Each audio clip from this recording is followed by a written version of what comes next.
They were the outcasts of the Greek world, until one man would rise and take his people to the heights of empire. Alexander was one of history's great commanders. He was well aware that he lived in an age of innovation in Greek warfare. Alexander the Great employed the latest technology to conquer civilizations, transforming the lands from Egypt to India into a new Greek world. Greeks have conquered the known world, so they're exporting their way of life because they think it's the best way of life. It's the best way that any human can live. But there are no kingdoms without a king, and with Alexander's swift and stunning demise, his empire would crumble almost as quickly as it was built.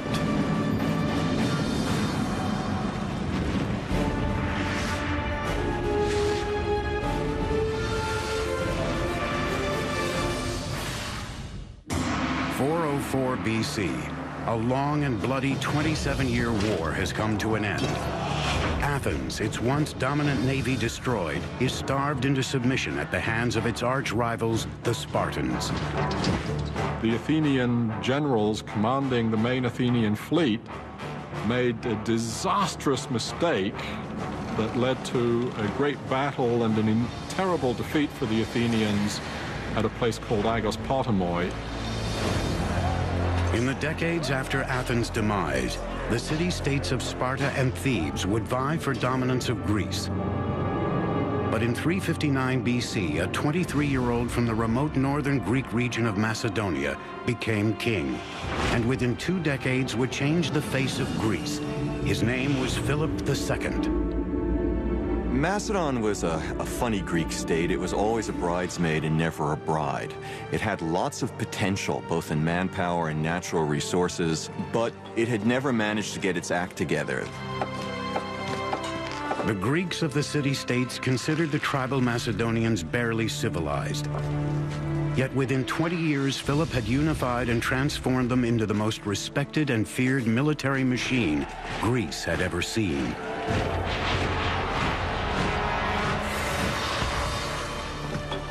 Philip built Macedonia on 2 fronts, diplomacy and strength. He began by creating alliances with the surrounding city-states, while at the same time reinventing the Macedonian army, making soldiering a full-time and highly trained occupation. But the key to his new professional army was a corps of engineers that Philip organized to design and build new instruments and machines of war. An innovation that changed forever how wars would be fought and won.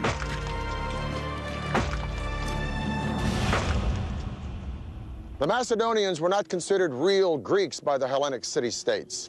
They came from a tribe called the Macedoni, and they'd been fighting barbarians for so long that they were considered barbarians themselves. However, Philip II was no barbarian. Or if he was the most brilliant barbarian the world had ever seen. Hello, I'm Peter Weller. The pillar of Philip's military strategy was his combination of cavalry with infantry, and the pillar of his infantry was a formation called the phalanx, a rectangle group of foot soldiers that traveled very lightly at a marching speed few other armies could equal. The phalanx had been a part of Greek warfare for hundreds of years. Now Philip would infuse it with a weapon never before seen on the battlefield. The innovation that Philip did was changing the shape of the phalanx and introducing this long weapon called the sarissa. So the phalanx became like a huge tank.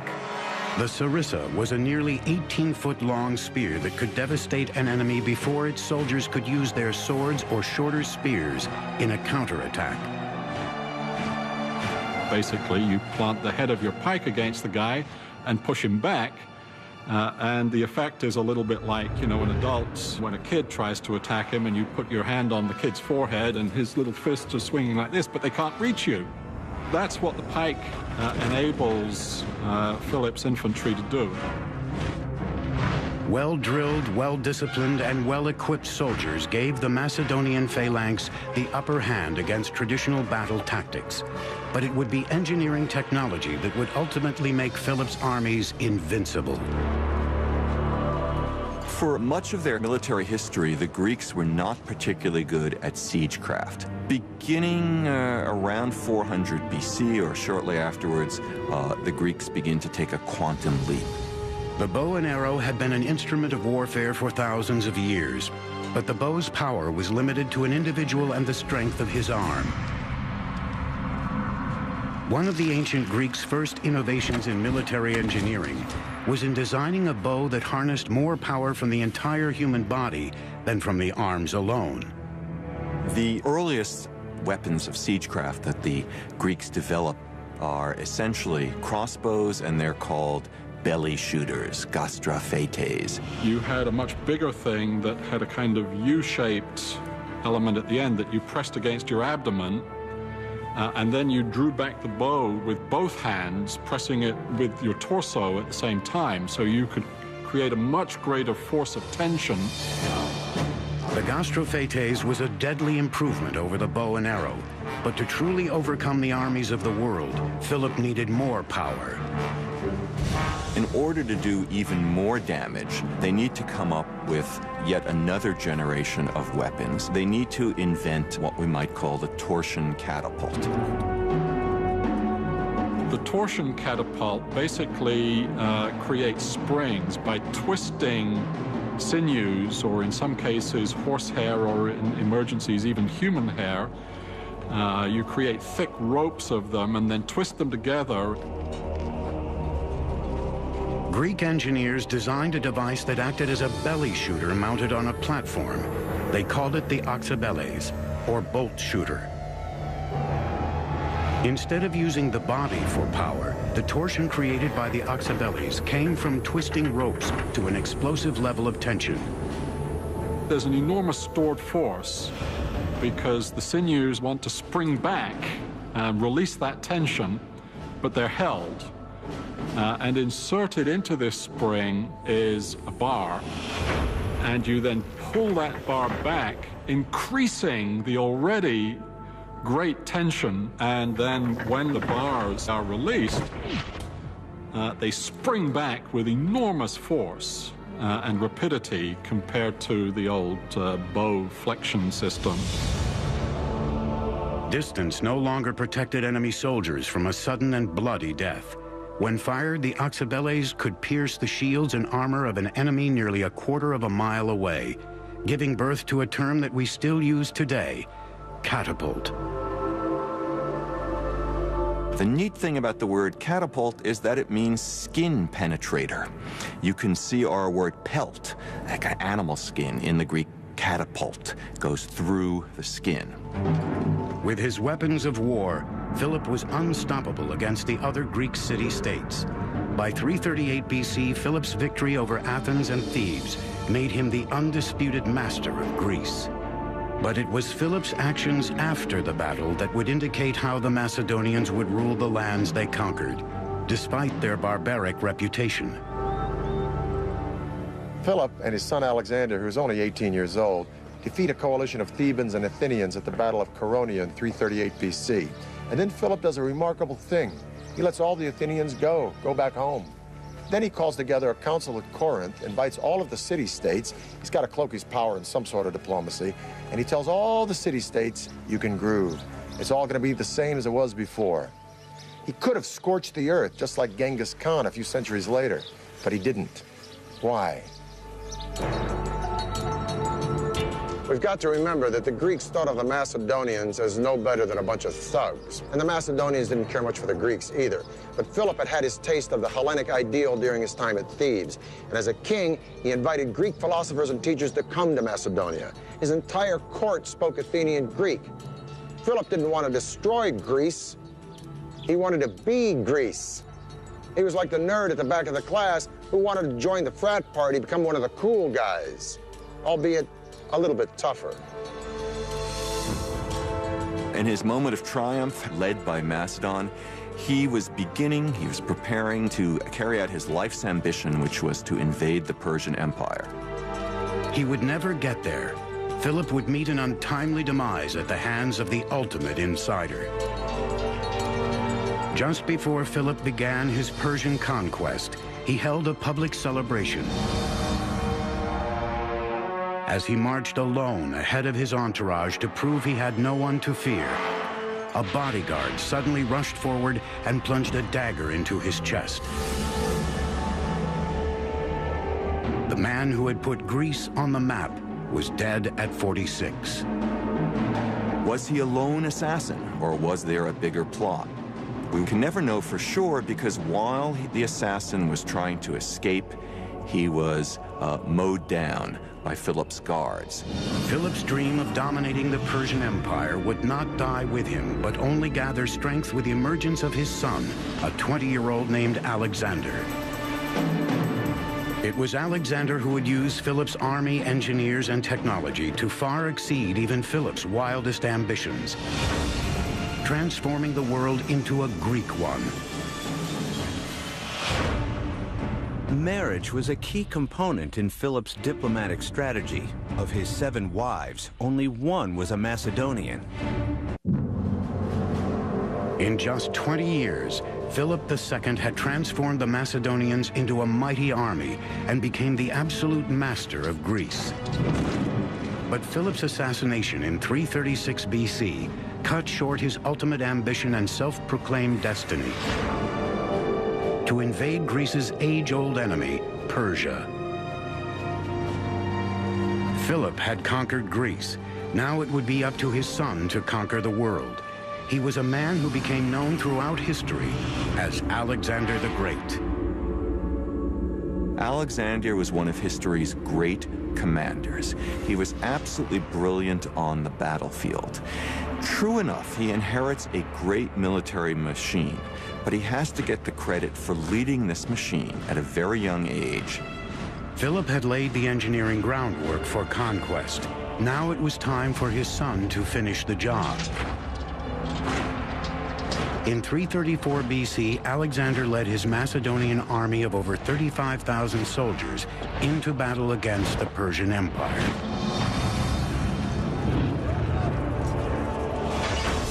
Persia was a massive superpower, dominating the lands of the Middle East and Asia Minor. Alexander and his army rampaged through what is now modern-day Turkey, carving deep inroads into Persian territory. But the Persians still had an advantage that Alexander had to neutralize if he hoped to conquer Greece's age-old enemy. Alexander's got a problem. He doesn't have a fleet. So what he needs to do is to find a way to neutralize the Persian fleet. And his strategy is to fight the Persian navy on land by laying siege to and taking each of the great Persian naval bases. Alexander continued to march south along the Mediterranean coast, laying siege to the cities and ports who resisted his advance. But it was the fortified and powerful city of Tyre that would provide Alexander. He was an island, a small offshore island. The city actually lay on an offshore island, and that made it relatively impregnable in the eyes of the Tyrians themselves, since they had a great fleet. All of that changed in the late 4th century. At first, Alexander tried diplomacy. He sent messengers out to the island, urging city leaders to accept a peace treaty. The answer was short and to the point. They killed Alexander's ambassadors and threw their bodies from the top of the walls into the sea. The stakes were high. If Alexander failed to take the city, it would send a message to the world he wasn't invincible. With Tyre protected from his land forces by the sea, it was up to his engineers to bring the battlefield to the city, where Alexander could fight the Tyrians face to face. Tyre would be an island no more. What if the enemy refused to come out and fight you? Alexander realized that he could not allow his military operations to get bogged down in the face of fortifications, and that meant that he needed techniques and weaponry that could attack fortifications. With mammoth walls and a fortified harbor and very little land around the walls, the city of Tyre was long thought to be impregnable. Thus, Alexander resolved to a very, very ambitious approach. He knew he couldn't take the city unless he did damage to the walls. So he had his engineers build a causeway, a bridge from the mainland to the island. causeway was about half-mile long, 200 feet wide, 20 feet high. When the causeway was within striking distance, Alexander unleashed a hail of terror on the city, and then he deployed the only weapon he knew would end the battle, a siege tower. The towers were a kind of multi-storied armored car that moved forward on wheels. Outside, they were fireproofed with rawhide, covering the entire wooden structure. Inside, a central staircase led to a series of platforms where oxabeles and other catapults launched missiles onto Tyre's walls. Down below, others used the tower as protection to wield a ground-level battering ram. They'd literally wheel them up to the wall. The men inside would be protected, and they would be shooting arrows at the defenders on the wall and trying to cross over onto the wall and to kill the defenders.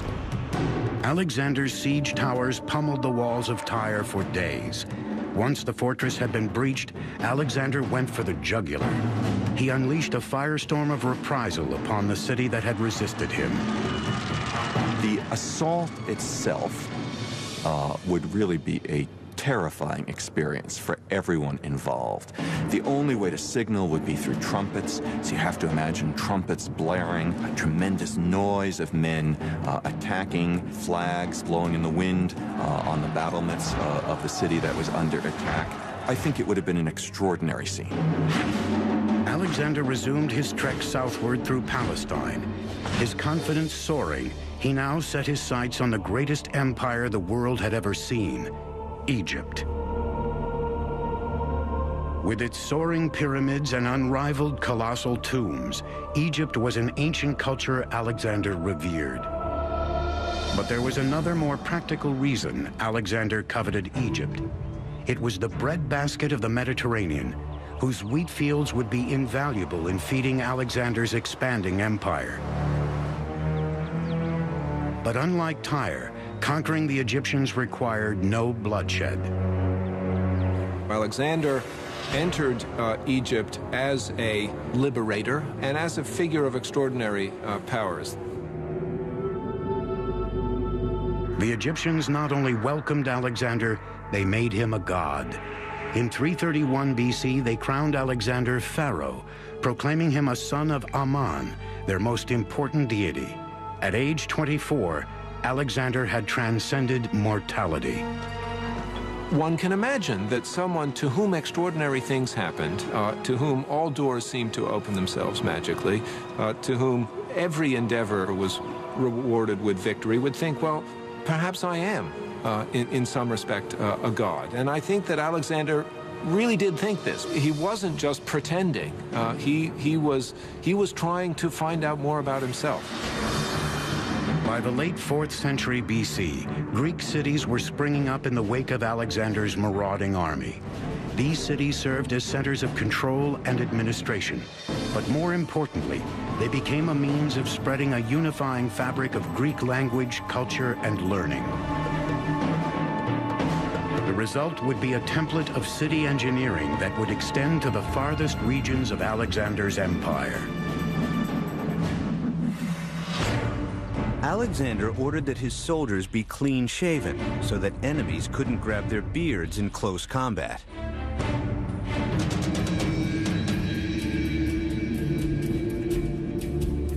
By 325 BC, Alexander had extended his borders almost 3,000 miles from Greece in the west to modern-day India in the east.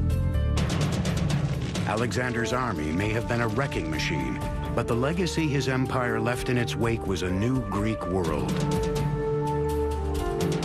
Alexander's strategy for ruling conquered nations included both accommodation and assimilation. He often left soldiers behind to marry local women and act as officials in his growing empire.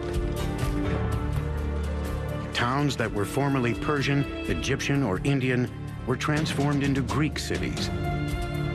It was an invasion of ideals that formed a hybrid culture that became known as Hellenism.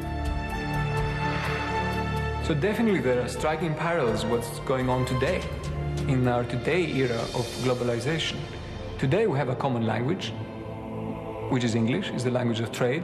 After Alexander the Great, you have people who have adopted the Greek customs and the Greek language. Hellenism was built on city life, and nowhere did this expansion of Greek domination show up more so than in city planning.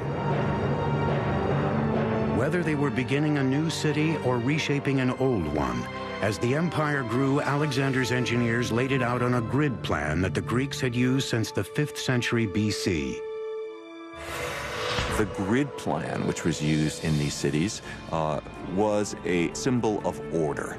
Any government that could replace the traditional winding alleyways of a city with a rectilineal grid plan of streets at right angles was a government to be feared, a government to take notice of.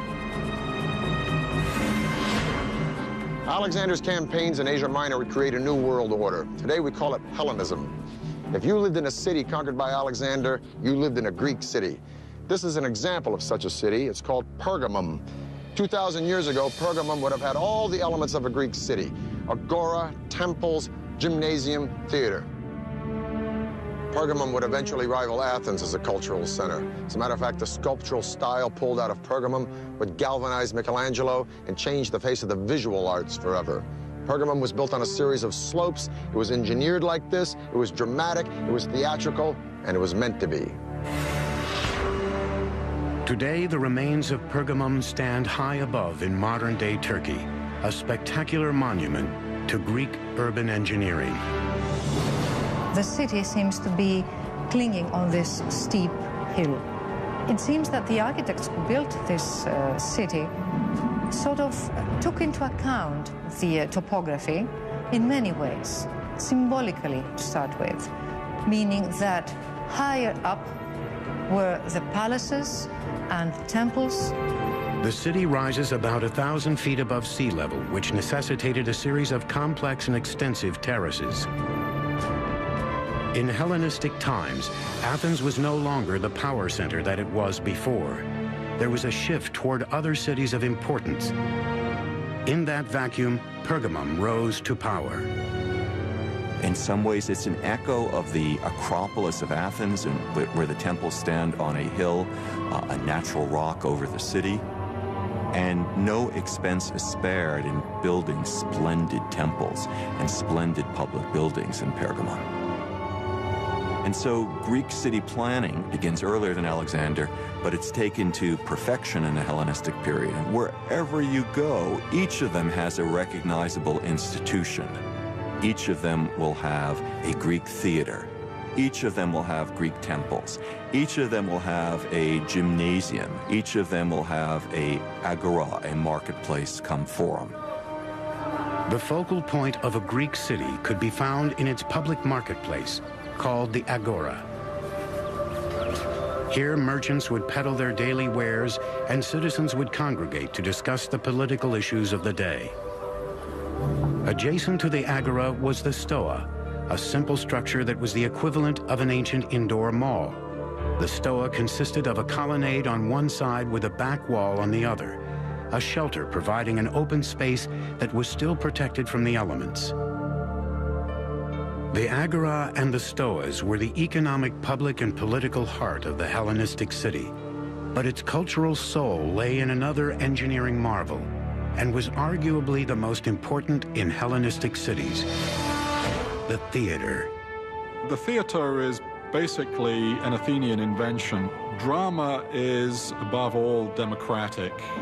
It develops in Athens concomitantly with the Athenian democracy. Theater was an essential and very important aspect of the Greek outlook to the world, how they thought of themselves and how they thought of the world.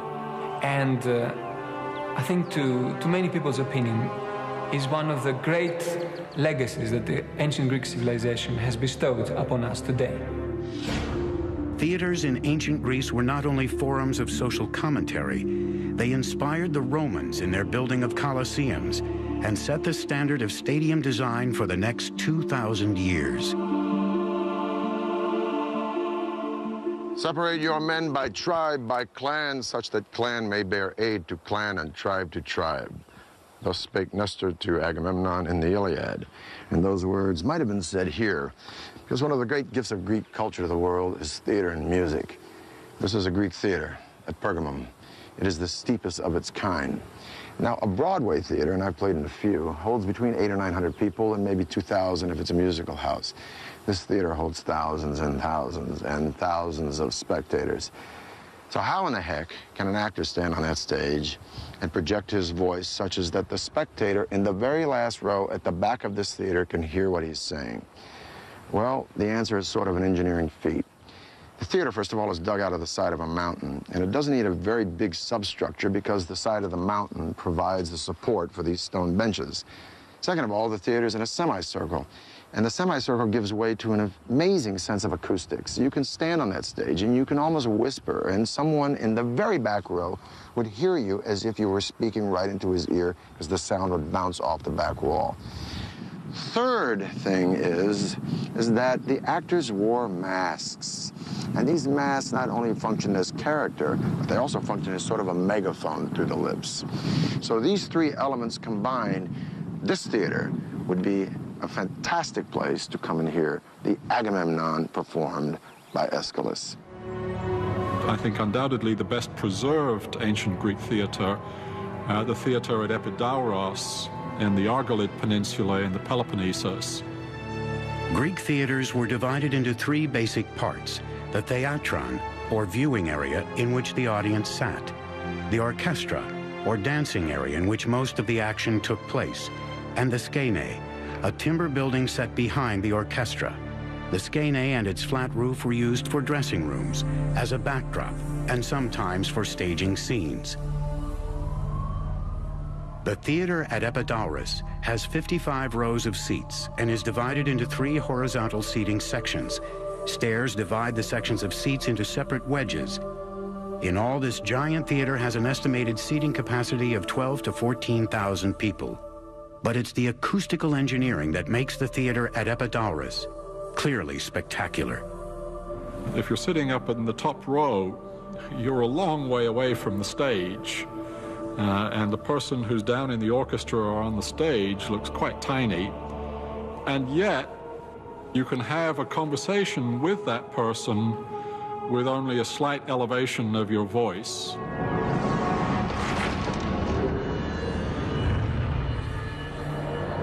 In just 10 years, Alexander had set the stage for Greek culture to dominate the world. But empires and their leaders eventually fall. Alexander was no exception. His untimely end would give rise to kings and kingdoms whose engineering feats would be considered ancient wonders of the world. In 326 BC, Alexander founded the city of Bucephala in honor of his slain horse. By 323 BC, Alexander had forged an empire that spread from Greece in the west down through Egypt and to India in the east. His conquests hinged on his army's use of advanced technology, but they also depended on Alexander's legendary ability to command the loyalty of thousands of men. But after 13 years and thousands of miles of constant warfare, that loyalty was stretched to the breaking point. His troops, their loyalty finally was used up. They rebelled against him. They refused to go further, and he had to turn around. While returning from India, Alexander was preparing to consolidate his empire when he was struck by a mysterious illness. No one knows exactly what it was that killed him, whether it was an infection, whether it was the result of a very hard life as a soldier in which he was wounded in battle, of these extraordinary travels in which he, according to legend, subjected himself to the same hardships as his soldiers. One of the stories is that he essentially drank himself to death. There was always intrigue at the Macedonian court. Alexander's father had been assassinated. Is it possible that he was poisoned in some way? Those are questions we can't answer. On June 10, 323 BC, just 1 month shy of 33 years old, the most powerful man on Earth, was dead. Now the stunning rise of his sudden empire would be matched by its spectacular and bloody fragmentation. A power struggle between the regional commanders quickly ensued to fill the void left by Alexander's death. These generals and their heirs carved out vibrant Hellenistic kingdoms and for generations fought a continual battle for dominance. The land of Egypt would fall to Alexander's general Ptolemy, who had been left to oversee the wealthy territory on the Nile. Ptolemy would shape a kingdom that combined Greek and Egyptian culture into a dynasty that would last for almost 300 years. Ptolemy I was a man who had made a career as a military commander and advisor under Alexander. What he therefore wanted was as rich and secure a portion of that empire as he could get. Egypt was the crown jewel of the Mediterranean. Its surplus of grain meant that a windfall awaited Ptolemy as ruler of the breadbasket of the ancient world. Ptolemy's plan was to ensure his legitimacy both as Egypt's king and also true heir to Alexander. Macedonian tradition held that the one who buried the body of the king secured his rights to the throne. So Ptolemy hijacked the funeral procession of Alexander and brought the mummified body to Egypt, where it would eventually rest in Alexandria, the same city Alexander himself had founded 15 years earlier. Under Ptolemy, Egypt would grow to be a powerful kingdom, and Alexandria would transform itself into the intellectual and scientific capital of the Greek world. He wanted it to be a city that joined with Greek culture and used both Greek and Egyptian technological know-how to build a new Athens, if you will. Alexandria lies on Egypt's coastline, and an easily accessible harbor would be vital for sustaining trade with other cities around the Mediterranean. To that end, Ptolemy ordered one of the most ambitious engineering projects ever seen, the world's first known lighthouse. During the night, it's shown to a great distance, and ships can actually see it from many, many miles away. And during the day, there was smoke coming out of it, so it was still very visible. It must have been a formidable thing to behold. At the time, only the Great Pyramid at Giza was taller than the lighthouse. Legend says it stood 300 feet tall, comparable in size to the Statue of Liberty. Some estimates claim the lighthouse may have stood as tall as 450 feet. How the lighthouse was built remains a mystery, but 25 miles from Alexandria, a funeral monument stands that researchers believe is a scaled-down replica of the actual lighthouse. Based on that model, it appears the lighthouse was constructed with 3 separate and distinct levels. The lower level was square, the one above was octagonal, and the final one was cylindrical. And on top, there was the beacon. From the top of the lighthouse, a strong and steady beam of light emanated out into the sea. Scholars believe wood was most likely the lighthouse's fuel, and that the lower section housed a spiral ramp large enough for pack animals to climb, pulling carts laden with firewood. The ramps may have led to a series of storage rooms where the firewood was kept. From the second level upwards, a shaft with a dumbwaiter was probably used to lift fuel up to the top. There are stories about mirrors and devices that could amplify the light of this fire so that it could be seen from miles and miles away, but there's no real evidence of such a thing, and there are quite a few scholars who believe that it was just a normal beacon, it was just a big fire and nothing more. The lighthouse stood for almost 1,600 years, battered by storms, tidal waves, and even earthquakes. Then around 1300 AD, massive quakes brought that ancient wonder of the world crashing down for good. For nearly 700 years, the lighthouse lay buried underneath the waters of the Mediterranean. Then, in 1994, a team of divers and archaeologists uncovered massive stones in Alexandria's harbor, revealing what may be the foundations of a guiding light in engineering history. Jean-Yves Empereur, a well-known French archaeologist, started a very, very important series of underwater research. He is finding members, architectural members of the pharaohs, so there might come a day when it may even be restored. Beneath the waves, archaeologists documented pieces of stone that weighed more than 70 tons, including one piece that was believed to be the lintel of the lighthouse's massive doorway. But the lighthouse would not be Ptolemy's only engineering marvel in Alexandria. As the lighthouse rose above the skyline, he launched another building project, one that brought the greatest minds in the world to his cosmopolitan city.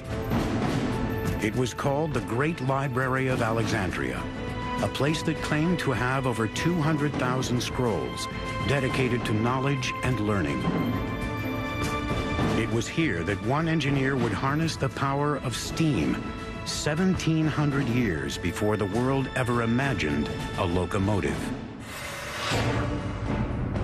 It was in Alexandria during the reign of Ptolemy II that the Hebrew Bible was first translated into Greek. After the death of Alexander and breakup of his empire, one of his generals who had formerly lived his life conquering civilizations now wanted to create one. Ptolemy's infusion of Greek culture into Egypt's wealth and prestige would lay the foundations for a new kind of city, one that would become the greatest and most cosmopolitan in the ancient world, Alexandria. It's the city of the world. And as such, the kings, the Ptolemean kings of the new kingdom of Egypt, created something that's completely new in the known world. It would be the towering fires of Alexandria's lighthouse that guided ships into the harbor. But it was another vision of Ptolemy's that became a beacon for the greatest minds in the world, Alexandria's museum and library. But that does not mean it was for exhibiting something. A museum at that time meant something like a research center. It's a think tank, perhaps the world's first great think tank. And Ptolemy buys great scholars and writers from around the Greek world. And the library is the greatest repository of books in the Greek world. It had a mythical amount of scrolls, something, some say 200,000, some say 700,000.